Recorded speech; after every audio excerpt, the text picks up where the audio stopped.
இது ரொம்ப நாளைக்கு முந்தி கேட்ட கேள்வி, 2 வருஷத்துக்கு முன்னாடி நோன்புல கேட்ட கேள்வின்னு நினைக்கிறேன். இப்போ அடுத்த நோன்பு பார்த்ததுனால அது கரெக்டாக பொருத்தமாக வருது. என்ன கேட்குறாருன்னா, அதாவது 5/7/2019 கேட்ட கேள்வி இது. தராபிகி தொழுகை 8ஆ 20ஆ இந்த கேள்வியை போட்டார். கேள்வியை போட்டுட்டு இது விவாதம் அல்ல, விளக்கமே.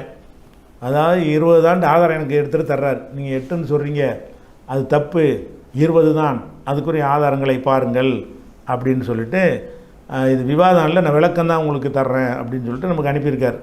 அதில் என்ன கேட்குறாருன்னு கேட்டால், நபிகள் நாயகம் ஸல்லல்லாஹு அலைஹி வஸல்லம் கூறினார்கள், எனக்கு பிறகு நீங்கள் அபூபக்கர் உமரை பின்பற்றுங்கள். இப்னு மாஜா ஹதீஸ் போட்டார். இதை போட்டு எதுக்கு போடுறாருன்னு கேட்டால், இந்த ஹதீஸில் இருந்து என்ன விளங்குதுன்னு கேட்டால், ரசூலுல்லாஹ் சொன்னது மட்டும் மார்க்கம் கிடையாது. அபூபக்கர் செஞ்சாலும் நீங்கள் எடுத்துக்கலான்னு அந்த ஹதீஸில் அனுமதி இருக்கிறது. உமர் செஞ்சாலும் எடுத்துக்கலான்னு, அந்த உமர் செஞ்சாங்கன்னு வரும்ல, அதுக்கு பீடிகை போடுறாரு இவர். உமர் தான் இந்த 20 ரக்காத்தை உண்டாக்குனாரு அப்படின்னு சொல்லும்போது, உமர் உண்டாக்குனா எங்களுக்கு என்னையான்னு கேட்டக்கூடாதான். அதுக்காக ஆரம்பிக்கும் போது எப்படி ஆரம்பிக்கிறாருன்னு கேட்டால், ரசூலுல்லாஹ் சொல்கிறாங்க, நீங்கள் அபூபக்கரை உமரை என்ன செய்யுங்க, பின்பற்றுங்கள், எனக்கு பிறகு வரக்கூடிய அவங்கள நீங்கள் பின்பற்றுங்கள்னு ஹதீஸ் இருக்குது அப்படின்னு இந்த ஹதீஸை வச்சு தன்னுடைய வாதத்தை வந்து ஃபஸ்ட்டு நிறுவுறார். அப்படின்னா இந்த ஹதீஸை பற்றி பேசிடணும்ல.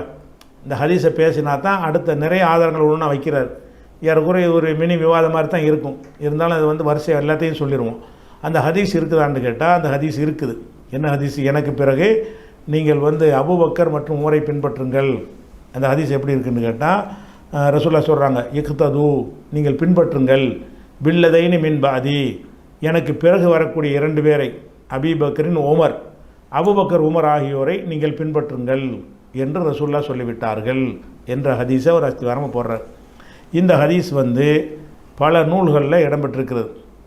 எந்த நூல்லாம் இடம்பெற்றிருக்குன்னு கேட்டால், முஸ்னது அஹ்மதில் இருக்கிறது, திருமதியில் இருக்கிறது, பைஹக்கியுடைய சுனனுல் குப்ராவில் இருக்கிறது, ஹாக்கிமில் இருக்கிறது. இந்த 4 நூல்லையும் இந்த ஹதீஸு இடம்பெற்றிருக்கிறது. இந்த 4 நூல்லையுமே அறிவிக்கிறது யாருன்னு கேட்டால், அதாவது ரிபிஇ பின் ஹிராஷ் என்பவர் இதை இல்லை முதல்ல அறிவிக்கிறது ஹுதைஃபாங்கிற ஒரு சஹாபி இதை சொன்னாராம். ரசூலுல்லாஹ் சொன்னதாக ஃபஸ்ட் அறிவிக்கிற அறிவிப்பாளர் யார்? ஹுதைஃபாட்டிருந்து கேட்டவர் யார்? ரிபிஇ பின் ஹிராஷுங்கிறவர் கேட்குறார். அந்த ரிபியிட்டேருந்து அறிவிக்கிறவர் யாருன்னு கேட்டால் அப்துல் மலிக் இப்னு உமைர் என்று அறிவிக்கிறார். அவற்றிருந்து ஜாயிதா, அவற்றிருந்து சுஃபியான், அவற்றிருந்து இமாம் அஹ்மது பின் ஹம்பல்னு அந்த ஹதீஸில் அந்த சங்கிலி தொடர் இருக்கிறது. இப்போ இந்த ஹதீஸ் எடுத்துக்கிட்டிங்கன்னா அந்த 4 நூல்லையுமே, எந்த 4 நூல்? அஹ்மது, திருமதி, பைஹக்கி, ஹாக்கிம், இந்த 4 நூல்லையுமே இந்த ஹதீஸ் இருக்குது. எப்படி இருக்குது? எனக்கு பிறகு நீங்கள் அபூபக்கர் உமரை பின்பற்றுங்கள், அபூபக்கர் உமரை பின்பற்றுங்கள்னு வந்துருச்சுன்னு சொன்னால் அவர் 20 ரக்காத் தொழலாம்னு வந்துடும்ல. அதுதானே பேசிக்க போகிறாங்க. ரசூலுல்லாஹ் சொல்லிவிட்டாங்கல்ல, நான் சொன்னதை மட்டும் கேளுங்கடா சொன்னாங்க, அபூபக்கர் சொன்னதை கேளுன்னு சொல்லிட்டாங்கல்ல அப்படின்னு சொல்வதற்காக வேண்டி இதை எடுத்து வைக்கிறாங்க. இதில் வந்து ஹுதைஃபாட்டிருந்து அறிவிக்கிறது ரிபி நல்ல ஒரு ஆள் தான். ரிபிகிட்டேருந்து அறிவிக்கிறது அப்துல் மலிக் இப்னு உமைர், அவர் நல்ல ஆள் தான். மீதி எல்லா ஆட்களும் நல்ல ஆட்கள் தான். ஆனால் என்ன குழப்பம்னு கேட்டால், இந்த ரிபி பின் ஹிராஸ் சொன்னதாக அறிவிக்கிற அப்துல் மலிக் என்பவர் வந்து ரிபி காலத்தால் கிடையாது. என் காலத்தில் வாழ்ந்தவன் தான் என்னிடமிருந்து அறிவிக்க முடியும். என் காலத்திலேருந்து ஒருத்தன் அறிவிக்கிறான். எப்போ அறிவிக்கிறான்? எனக்கு 100 வருஷத்துக்கு பிந்தி ஒருத்தர் அறிவிக்கிறார். நான் சொன்னதாக, நான் சொன்ன அவருக்கு இப்படி தெரியும். நான் மூத்தா போய் 5 வருஷம் பிறகு அறிவிக்கிறார். என்னை பார்த்ததே இல்லை அவர், சொல்ல முடியுமா? அப்போ ரிபி பின் ஹிராஸ் காலத்தில் அப்துல் மலிக் இப்னு உமைர் என்பவர் சந்தித்தது இல்லை. அவங்க 2 பேருக்கு மத்தியில் சந்திப்பு கிடையாது. காலத்தால் அவங்களுக்கு வித்தியாசம் இருக்கிறது அப்படின்னு சொன்னால், இதில் வந்து கேட்காத ஒன்றை அறிவிக்கிறார். ஒரு ஆள் பேரில் சொல்லுகிறாரு, அவர்கிட்ட இவர் கேட்கலை. அப்படின்னா என்ன அர்த்தமாக இருக்குன்னு, இடையில யாரையும் விட்டுருப்பார். இடையில ஒரு ஆள் விடுபட்டு என்ன ஆயிரும்? பலவீனம் ஆயிரும்ல. அந்த விடுபட்ட ஆள் யார்? பொய்யரை கூட இருக்கலாம், அட்ரஸ் இல்லாத ஆள் இருக்கலாம், பலவீனராக இருக்கலாம். அப்போ அந்த மாதிரி இருக்கலாங்கும் போது அவர் யாருன்னு தெரியலை. இவர் சந்திக்கலைன்னு சொன்னால், சந்திக்காத ஒன்றை வந்து அறிவித்தது அவர் சொன்னார்னு அறிவிப்பாரே. ஆனால் அவர் சொல்லியிருக்க மாட்டார், சந்தித்தது இல்லை. அப்போ வேறு ஒரு ஆள் இடையில விடுபட்டிருப்பாங்க. ஒரு ஆள் விடுபட்டால் ஹதீஸ் அடிபட்டு போயிருமே. அப்போ 4 கிதாப் இப்படி தான் வருது. இந்த 4 கிதாப்லையுமே ரிபி பின் ஹிராஷ் வழியாக அறிவிக்கிறது அப்துல் மலிக் பின் உமைர் என்பவர் வந்து ரிபி பின் ஹிராஷ் அவர்களை என்ன செய்யலை, சந்தித்தது கிடையாது. இந்த ஹாக்கிம் என்பவர் வந்து இந்த ஹதீஸை சஹீன்னு சொல்கிறார், ஜஹபியும் சரின்னு சொல்கிறாரு. எதை வச்சு சரிங்கிறாங்கன்னு கேட்டால், இந்த ஆட்கள்லாம் கரெக்டான ஆட்கள். அதை வச்சு சொல்கிறாங்க. ஆனால் இடையில் ஆள் விட்டதை கவனிக்கலை. அதில் உள்ள இஸ்னாத் அறிவிப்பாளர் தொடர் கரெக்டாக இருக்குங்கிறாங்க. அறிவிப்பாளர் தொடர் கரெக்டாக இருந்துட்டு போகுது, ஒரு ஆளை காணாமல் ஒரு ஆள் விடுபட்டிருக்கார, அந்த பலவீனத்தை கவனிக்காமல் சில பேர் என்ன செய்கிறாங்க, இதை சரின்னு சொல்கிறாங்க. இல்லைன்னு என்ன செய்யணும், இவங்க 2 பேருக்கு வந்து சந்திப்பு இருக்குன்னு காட்டுங்க. ரிபி பின் ஹிராஷ் என்பவர்கிட்டமிருந்து அப்துல் மலிக் பின் உமைர் என்பவர் கேட்டிருக்கிறாரு, பார்த்திருக்கிறாரு, அறிவித்திருக்கிறார் என்பதற்கு என்ன செய்யணும், ஆதாரத்தை எடுத்து போடணும். எந்த அறிஞரும் அப்படி எந்த ஒரு நற்சாரணும் இதுக்கு ஒரு ஆதாரத்தை கொடுக்கவே இல்லை. அப்படி இருக்கும் பொழுது இது தொடர்பு அறிந்த ஹதீஸுகள் அப்படின்னு ஆயிடுது. சரி, இந்த 4 ஹதீஸுமே இப்படி வந்துருச்சு. இது இல்லாமல் இது ஹுதைஃபா அறிவிக்கிற ஹதீஸ் தானே பார்த்தோம். இப்னு மசூத் அறிவிக்கிற மாதிரியும் இந்த ஹதீஸ் இருக்கிறது. அந்த ஹதீஸை பொறுத்த வரைக்கும் இது வந்து திருமதியில் இருக்கிறது, தப்ரானியில் இருக்கிறது, ஹாக்கிமில் இருக்கிறது. இந்த 3 அறிவிப்பு எப்படி இருக்குன்னு கேட்டால் அது வந்து இவர் இது யார் அறிவிக்கிறது, இப்னு மசூத். சஹாபி யார், இப்னு மசூத். இப்னு மசூத் சொன்னதாக யார் அறிவிக்கிறா, அபுசாரா சொல்கிறார். அவர் சொன்னதாக யார் சொல்கிறாருன்னு கேட்டால் சலமா பின் குஹைல் என்பவர் சொல்கிறார். அவர் சொன்னதாக யார் சொல்கிறாருன்னு கேட்டால் இஸ்மாயில் பின் யஹ்யா பின் சலமா பின் குஹைல் அப்படிங்கிறவர் சொல்கிறார். இதில் வந்து இந்த யஹ்யா பின் சலமா பின் குஹைல் அப்படின்னு ஒருத்தர் சொல்கிறார் பாருங்கள், இவர் தான் இந்த 3 கிதாப்லையும் வர்றார். அதாவது இப்னு மசூத் சொன்னார்கள்னு வரக்கூடிய அறிவிப்பில் அறிவிக்கக்கூடிய அறிவிப்பாளர் வரிசையில் ஒரு ஆள் வர்றாரு, யஹ்யா. அவங்க வாப்பா பேர் சலமா, அவருடைய வாப்பா பேர் குஹைலு, குஹைலுடைய பேரன் சலமாவுடைய மகன் என்ற யஹ்யா அறிவிக்கிறார்னு வருது. இவர் யாருன்னு கேட்டால் இவர் ஒரு பலவீனமான ஒரு ஆள், நம்பகமான ஆள் கிடையாது அப்படின்னு ஹதீஸ்களை அறிஞர்கள்லாம் சொல்கிறாங்க. அப்போ அபூபக்கர் உமரை பின்பற்றுங்கள்னு சொல்வதற்கு 2 ஹுதைஃபா அறிவிக்கிற ஹதீஸ் வருது, அதில் வந்து 2 பேருக்கு தொடர்பு இல்லை. இப்னு மசூத் அறிவிக்கிற ஹதீஸு 3 கிதாபில் வருது. ஆனால் அதில் வரக்கூடிய அந்த ஒரு ஆள் என்னவா இருக்கார், யஹ்யாங்கிறவர் பலவீனமாக இருக்கார். இன்னொரு ஹதீஸ் வந்து ஹுதைஃபா அறிவிக்கிறதாக வருது. அந்த ஹதீஸில் வந்து பைஹக்கியில் வருது, ஹாக்கிமில் வருது. அதில் என்ன பிரச்சனை வருதுன்னு கேட்டால் ரிபி பின் ஹிராஷ் தான் அறிவிக்கிறார். ஹுதைஃபாட்டிருந்து ரிபி பின் ஹிராஷ் அறிவிக்கிறார். அவர்கிட்ட இருந்து அவரது அடிமை அறிவிக்கிறார், அவருடைய அடிமை ஹிலால் அறிவிக்கிறான்னு வருது.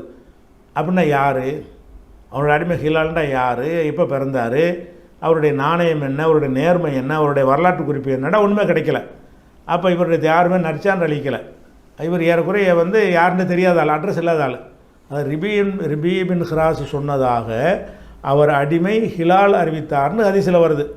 அவர் அடிமை ஹிலால் யாருப்பா, அவர் பெரிய அறிஞரா, ஒரு மார்க்க ஹதீஸ் அறிவிப்பாளர்கள் உள்ளவரா, நினைவாற்றல் உள்ளவரா, நேர்மையானவரா என்கிற மாதிரியான எந்த ஒரு குறிப்பும் அவரை பற்றி கிடைக்கவில்லை. ஒரு ஆளை பற்றி குறிப்பு கிடைக்கல என்று சொன்னால் அந்த ஹதீஸ் வந்து பலவீனமாயிரும். அப்போ இந்த 3 தான் மொத்தமே அந்த அபூபக்கர் உமரை பின்பற்றுங்கள்னு சொல்லக்கூடியது வந்து இந்த 3 ஹதீஸ் தான் வருது. இந்த 3 ஹதீஸ்லையுமே என்ன வருதுன்னு கேட்டால், ஒரு ஹதீஸில் ஹுதைஃபா அறிவிக்கிறாரு, அதில் வந்து ஆள் இடையில விடுபட்டிருக்கு. இன்னொரு ஹதீஸ்லையும் ஹுதைஃபா அறிவிக்கிறாரு, அதில் அவருடைய அடிமை ஹிலாலுங்கிறவர் யாருன்னு தெரியலை. இன்னொரு ஹதீஸை வந்து இப்னு மசூத் ஒரு ஹதீஸ்னால் 4-5 கிதாபில் வரும். இப்னு மசூத் அறிவிக்கிற ஹதீஸ் ஒரு 4-3 கிதாபில் வருகிறது. அதில் என்ன வருதுன்னு கேட்டால் யஹ்யாங்கிற ஒரு பலவீனமான ஒரு ஆள் வர்றார். அப்போ இந்த அபூபக்கர் உமரை பின்பற்றுங்கள் என்கிற கான்செப்டை இல்லைன்னு ஆயிடுச்சு. அது போக நம்ம அவங்கள பின்பற்றணும், மார்க்கம் பூர்த்தி ஆகி போச்சு. பூர்த்தி ஆச்சு போனதுக்கு என்ன அர்த்தம், அல்லாஹ் ரசூலை தவிர யாருக்கும் மார்க்கத்தில் அதிகாரம் இல்லை, ரைட் இல்லைன்னு தானே அர்த்தம். மார்க்கம் பூர்த்தி ஆச்சுன்னு சொன்னால் அல்லாஹ் வந்து எந்த குறையும் வைக்கலை, ரசூல்லா எந்த குறையும் வைக்கலை என்று தானே அர்த்தம்.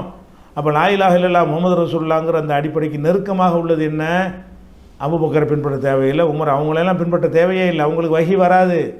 ரசூலுல்லாவுக்கே வஹி இல்லாத விஷயங்கள் நம்ம ஏற்றுக்கிற மாட்டோமே. வஹி இல்லாமல் கோதுமை ரொட்டி சாப்பிட்டாங்கன்னா சுன்னத்து நம்ம யாராவது சொல்லுவோமா, அது வஹி இல்லை. அந்த ஊர் வழக்கப்படி அதை சாப்பிட்டார்கள், இங்கே வந்து அதோட சோறு சாப்பிட்ருப்பார்கள். அப்படி எடுத்துக்கொள்கிற ஒரு விஷயமாக பார்க்குறோம். அதனால் அந்த தராவி 20ங்கிறவர் எதை ஆதாரம் காட்டுறாருன்னு கேட்டால் இந்த ஒரு ஹதீஸ் தான் ஆதாரமாக முதல்ல பேசிக்கு போடுறார். சஹாபாக்கள்லாம் தப்பு செய்வாங்களான்னு காட்டுறதுக்காக வேண்டி அபூபக்கர் உமரை போட்டுட்டு, அப்போ அபூபக்கர் உமர் வந்து நெஞ்சாராம் அது 20 தொழுதாருன்னு அதுக்காக கொண்டாந்து போடுற பீடிகை இது ஒரு போக்கான ஒரு ஹதீஸ். அடுத்து என்னென்னு கேட்டால் இன்னொரு ஹதீஸை கொண்டே போடுறார். என்னுடைய எதுக்குன்னு கேட்டால் அலி ரலியல்லாஹு அன்ஹுலாம் அந்த 20 தொழுதார் சில ஹதீஸுகள் வருது. அதுக்காக என்ன செய்கிறாருன்னு கேட்டால் அதுக்கு ஒரு ஹதீஸை போடுறார். கேள்வி கேட்டவர், என்னுடைய வழிமுறையையும் நேர் வழிபற்ற ஹலீஃபாக்களின் வழிமுறைகளையும் பற்றி பிடித்து கொள்ளுங்கள் அப்படின்னு திருமதியில் ஹதீஸ் இருக்குது. அப்போ இந்த ஹதீஸ் எதுக்கு நிறுவுறாருன்னு கேட்டால், ஹலீஃபாக்களை பின்பற்றலாம் என்று வந்துவிட்டால் அபூபக்கர் சொன்னாலும் பின்பற்றலாம், உமர் சொன்னாலும் பின்பற்றலாம், உஸ்மான் சொன்னாலும் பின்பற்றலாம், அலி சொன்னாலும் பின்பற்றலாம். அப்போ அவங்க வந்து ரசூலுல்லாஹ் 8 ரக்காத் தொழுதுருந்தால் கூட அவங்க 20 தொழுதாங்கன்னா இந்த ஹதீஸ் அனுமதிக்குதுல. குலஃபாக்களை பின்பற்றுங்கள்னு வர்றதுனால நம்ம என்ன செய்வோம், அதை வந்து நம்ம எடுத்துக்கொள்ளலாம்னு சொல்லி இந்த ஒரு ஹதீஸையும் பீடிகையாக என்ன செய்கிறாங்கன்னா போடுறாங்க. இந்த ஹதீஸை பொறுத்த வரைக்கும் இதனுடைய அறிவிப்பாளரில் குறை கிடையாது. இது கரெக்டான ஹதீஸ் தான். குலஃபாக்களை பின்பற்றுங்கள், எனக்கு பிறகு குலஃபாக்களை பின்பற்றுங்கள் வரக்கூடியது அறிவிப்பில் குறை கிடையாது. ஆனால் இவர்கள் சொல்லக்கூடிய அர்த்தத்தில் அது வந்திருக்கா என்று கேட்டால் அந்த அர்த்தத்தில் இது வரல. எந்த அர்த்தத்தில் வந்திருக்குது என்று கேட்டால் அந்த ஹதீஸை நீங்கள் எடுத்து பாருங்கள். அந்த ஹதீஸுடைய வாசகத்தை நீங்கள் பார்த்தாலேயே அதனுடைய அர்த்தம் என்னன்றது நமக்கு விளங்கிடும். என்ன வருதுன்னு கேட்டால், அதாவது ரசூலுல்லாஹ் சொல்கிறாங்க, ஒரு நாள் பிரச்சாரம் செய்தார்கள்.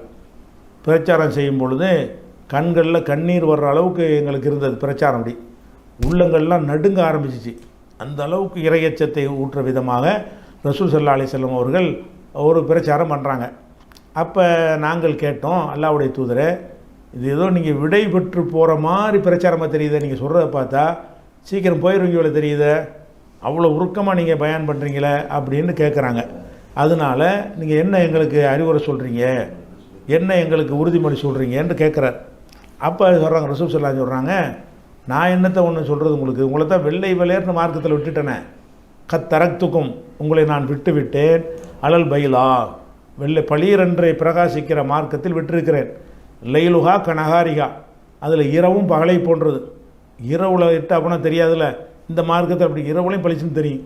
அந்த மாதிரியான ஒரு வெள்ளை மார்க்கத்தில் நினைச்சுக்கிறேன், விட்டுருக்கிறேன், வீணாக போனவனை தவிர யாரும் வழிகட மாட்டார்கள் அப்படின்னு ரசூலுல்லாஹ் சொல்லிவிட்டு, எனக்கு பிறகு நீங்கள் வாழ்ந்தால் நிறைய முரண்பாடுகளை நீங்கள் பார்ப்பீர்கள், எனவே அலைக்கும், நீங்கள் பற்றி பிடித்துக் கொள்ளுங்கள், பிமா அரஃப்தும் மின் சுன்னத்தி ஓ சுன்னத்தில் குலஃபாய் ராஷிதீனல் மஹதியின், நேர்வழி பெற்ற நேர்வழி நடந்த குலஃபாக்களுடைய சுன்னத்தையும் என்னுடைய சுன்னத்திலிருந்தும் எதை நீங்கள் அறிந்தீர்களோ அதை நீங்கள் பற்றி கொள்ளுங்கள். அலைக்கும் பித்தாத்தி, அவங்களுக்கு கட்டுப்பட்டு நடங்கள். ஒயின் அபுதன் ஹபஷியன், அவர் வந்து அபிசினி அடிமையாக இருந்தாலும் சரியே இப்படின்னு வருது. இப்போ என்ன வருதுன்னு கேட்டால் இதை விட்டுருவாங்க, அதோடு நிப்பாட்டிக்கிறாங்க ஹதீஸை. இதில் என்ன வருது, குலஃபாக்களை வந்து பற்றி பிடித்து கொள்ளுங்கள்னு சொல்லும்போதே ரசூலுல்லாஹ் என்ன செய்கிறாங்க, அலைக்கும் பித்தாத்தி, அவங்களுக்கு கட்டுப்பட்டு நடக்கணும். ஒயின் அபுதன் ஹபஷியன், அபிசினி அடிமையாக இருந்தாலும் சரியேங்கிறாங்க. அப்போ அபிசினி அடிமையாக இருந்தாலும்ங்கிற அந்த வார்த்தை இந்த குலஃபாய ராஷிதீனுக்கு இவங்க சொல்கிற அர்த்தத்தில் சொல்லப்படலை.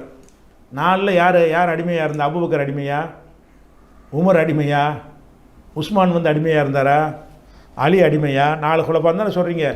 நேர்வழி பெற்ற குலஃபாக்கள்னு வருது. நேர்வழி பெற்ற குலஃபாக்கள் என்பது நீங்கள் என்ன வழங்கிட்டு சொல்கிறீங்க, அபூபக்கர் உமர் உஸ்மான் அலியை குறிக்குன்னு சொல்கிறீங்க. அவர்களை குறிக்குமாக இருந்தால் அந்த குலஃபா அபிசினி அடிமையாக இருந்தாலும் நீ பின்பற்றுன்னு இப்படி சொல்லுவாங்க.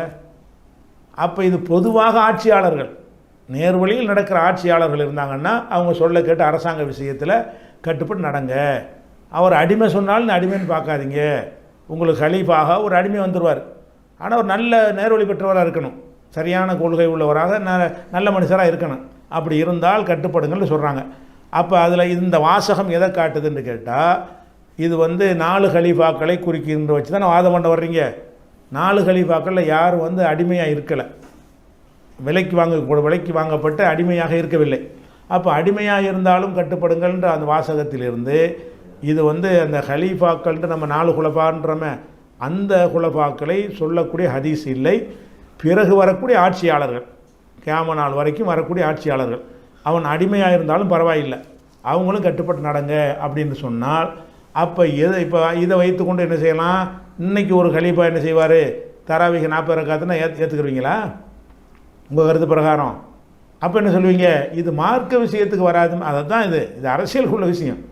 இது ஆட்சி தலைவருக்கு கட்டுப்படுற ஒரு ஹதீஸ் தானே தவிர மார்க்கத்தை எதுக்கு அவருக்கு போய் கட்டுப்படணுங்கிறேன். மார்க்கத்தை கட்டுப்படுறதுக்கு வந்து அவங்களுக்கு என்ன ரோல் இருக்குது, அவங்களுக்கு வகி வருமா அப்படிங்கிறத ஒன்று பார்க்கணும். அது போக முந்தின ஆரம்பமே இப்படி வருது, இந்த ஹதீஸுடைய துவக்கமே இப்படி வருது, உங்களை வெள்ளை விளையர்னு விட்டுட்டு போயிருக்கிறேன் அப்படின்னா என்ன அர்த்தம்? எவரும் தேவையில்லை மார்க்கத்துக்குன்னு அர்த்தம். இந்த ஹதீஸிலேயே முற்பகுதியே எப்படி ஆரம்பிக்குதுன்னு கேட்டால், கத்தரத்துக்கும் அலல் பைலா, வெள்ளை விளையர் என்று விட்டு போயிருக்கிறேன், இருட்டு கூட பகலை போல் இருக்கும், அப்படி இருக்கும்போது அப்போ இன்னொருத்தர் பின்பற்றானே, அதுவே தான் பளிச்சுன்னு இருக்குதே, பளிச்சுன்னு இருக்குன்னு சொல்லிவிட்டு இதை சொன்னாங்கன்னு சொன்னால் மார்க்க விஷயமாக இருக்குமா? இது மார்க்கம் தெளிவாக இருக்குது. மார்க்கம் இல்லாத நிர்வாக விஷயங்களில் வந்து ஆட்சி தலைவர்கள் சொல்வதுக்கு நீ கேட்டு நடங்க, அபிசினி அடிமையாக இருந்தாலும் பாருங்கள் அப்படி சொல்லிட்டு இன்னும் சொல்கிறாங்க ரசூல் ஸல்லல்லாஹு அலைஹி வஸல்லம், மூமின் எப்படி இருக்க வேண்டும் என்று கேட்டால், மூக்கணாங்கயிறு போடப்பட்ட ஒட்டகத்தை போல் இருக்கணும். எந்த பக்கம் இழுத்தாலும் அது போயிடும். ஒட்டகத்தை சும்மா பிடிச்சேன்னா உங்களால் பிடிக்க முடியாது. உங்களுக்கு மாடை வேண்டாம் வச்சுக்கிறதுங்க, நமக்கு ஒட்டகம் இல்லாதனால. மூக்கணாங்கயிறு போடாத மாடை உங்களுக்கு பிடிக்க முடியுமா? பிடிக்க முடியாது. மூக்கணாங்கயிறு போட்டாங்கன்னா அதை கைத்தை இழுக்கும்போது உசுறு போகிற மாதிரி அந்த மாட்டுக்கு வலிக்கும், நம்ம கட்டுப்பட்டுரும். மூக்கணாங்கயிறு பிடிச்சி என்ன செய்வாங்க? மாட்டை கொண்டு போவாங்க. ஒரு மூமின் எப்படி இருக்க வேண்டும் என்று கேட்டால், இன்னமல் மூமினும் கல் ஜமலில் அனிஃபி, அந்த மூக்கணாங்கயிறு போடப்பட்ட ஒரு ஒட்டகத்தை போல் அவன் இருக்கணும். ஹைசுமா உன் கைத இன்காத, எங்கிட்டெல்லாம் இழுக்கப்படுகிறான் அங்கிட்டலாம் போகணும்னு சொல்ல வருது. இப்படி தான் மூமின் இருக்கணும். அப்போ ஒரு மூமின் வந்து எங்கிட்ட இழுத்தாலும் முழுதுவன்னா முழுதுவ போயிடணுமா? தர்காவுக்கு கொண்டா தர்காவுக்கு போயிடணும்னு அர்த்தமா? அப்போ இது எதுக்கு உள்ளது? நிர்வாக விஷயத்துக்கு உள்ளது. நிர்வாக விஷயத்தில் தலைமை கட்டுப்படுங்க. நிர்வாகம்னா எந்த நிர்வாகம்? ஆட்சி அதிகாரம். அரசாங்கம் நடத்துகிறாங்கன்னு வைங்களேன், அரசாங்கத்துக்கு கட்டுப்படாமல் நீ பாட்டுக்கு எதுத்துக்கிட்டு புரட்சி பண்ணிக்கிட்டு இருந்தீங்கன்னு சொன்னால் கஷ்டப்பட்டு உண்டாக்குன அந்த கவர்மெண்ட்டு செதஞ்சு போயிடும். இஸ்லாமிய குற்றவியல் சட்டங்கள் எல்லாத்தையும் நிறைவேற்ற வேண்டி இருக்கிறது. அதெல்லாம் செய்வதற்கு அரசு கட்டுக்கோப்பாக இருக்கணும். அப்போ எல்லோரும் என்ன செய்யணும்? ஒட்டக மாதிரி கட்டுப்பட்டு மூக்கணாங்கயிறு போடப்பட்ட மாதிரி நீங்கள் இருந்துக்கிறங்கிறாங்க. அப்போ இதில் சொன்ன எல்லா விஷயங்களுமே ஹதீஸ் சரியாக இருந்தாலும் நீங்கள் சொல்கிற கருத்தில் இல்லை. முதல்ல அபூபக்கர், உமர், உஸ்மான் அலியே அது குறிப்பிடலை. ஏன்னா அவங்களில் யாருமே அபிசினிய அடிமையாக இருக்கவில்லை. அபிசினிய அடிமையாக இருந்தாலும் சரியேன்ற வாசகத்தை கொண்டு பார்க்கும் பொழுது, பிறகு ஆட்சிக்கு வரக்கூடிய தலைவர்கள் அபிசினிய அடிமைகளாக வந்தால் கூட நீங்கள் அவங்க சொல்ல கேட்டு நடங்க, மூக்கணாங்கயிறு போட்ட ஒட்டக மாதிரி இருங்கன்னு சொல்கிறாங்க. அப்போ இந்த ஹதீஸை வைத்து கொண்டு என்னத்துக்கு வர்றாங்க? 4 கலீஃபாக்கள் 20 ரக்காத் தொழுதாங்கன்னு வரும்ல, அதெல்லாம் பலவீனமான விஷயம், அது ஒரு விஷயம். அதை நிறுவுறதுக்காக வேண்டி என்ன செய்கிறார் இந்த கேள்வி கேட்டவர்? இதை வந்து பாயிண்டாக எடுத்து போட்டுறார். 2வது பாயிண்ட்டு. அடுத்ததாக என்ன செய்கிறாருன்னு கேட்டால், டாப்பிக்கு வந்துடுறாரு.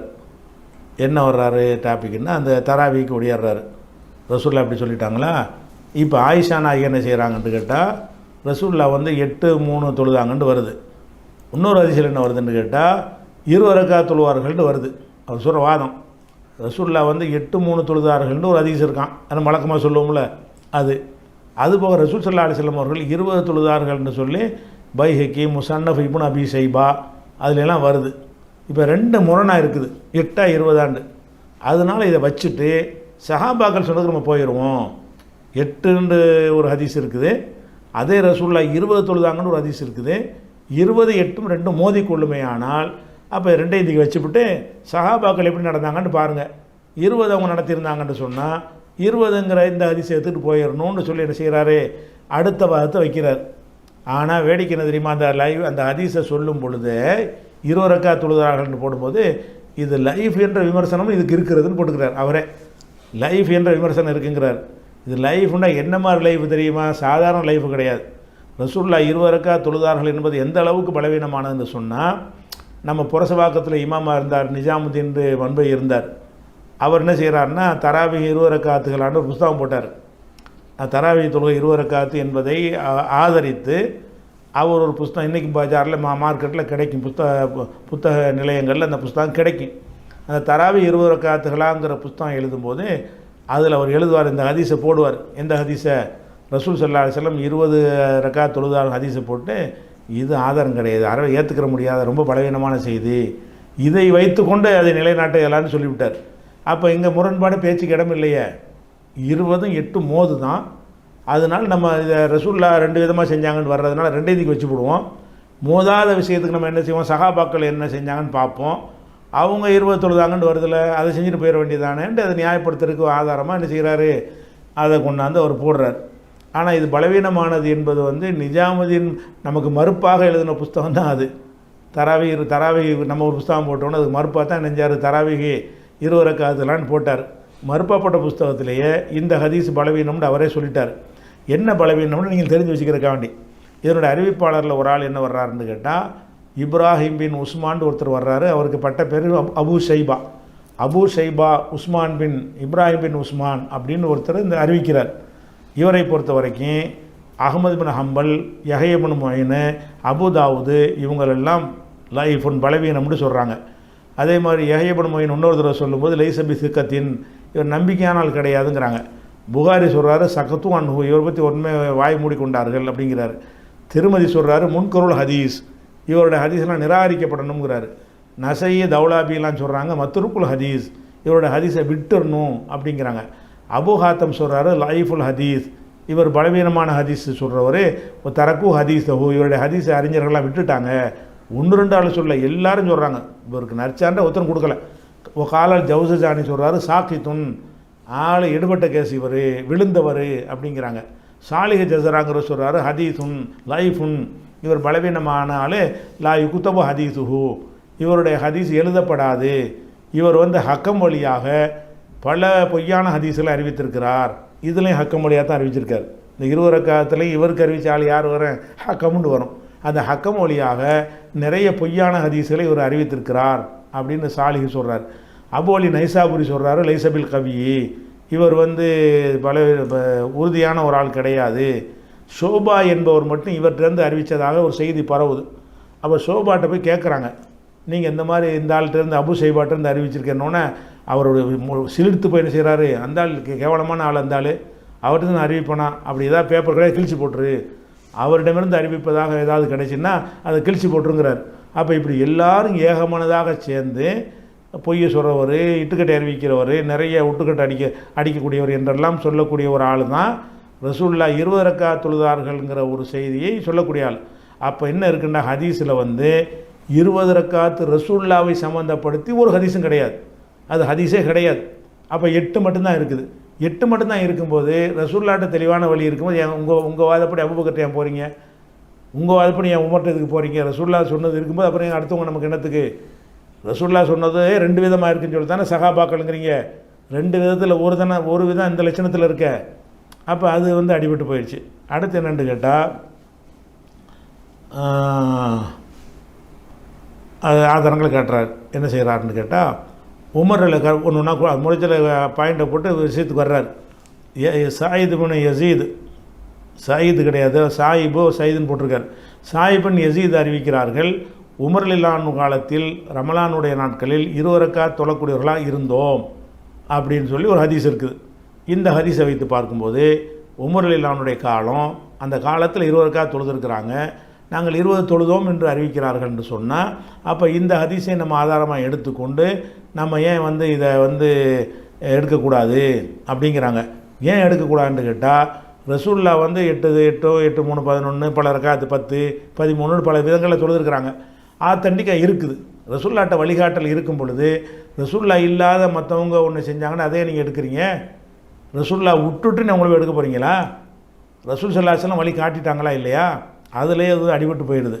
அடுத்து என்னென்னு கேட்டால் இந்த சாயிபுன்னு யசீது சொன்னாருங்கிறாங்கல்ல, அதில் என்ன வாசகம் வருதுன்னு கேட்டால் குன்னா நக்கூமு பி ஜமானி உமர், உமருடைய காலத்தில் நாங்கள் பி 20 ரக்காத்தன் 20 ரக்காத்தை உங்கள் வித்திரையும் தொழுது கொண்டிருந்தோம்னு ஹதீஸ் வருது.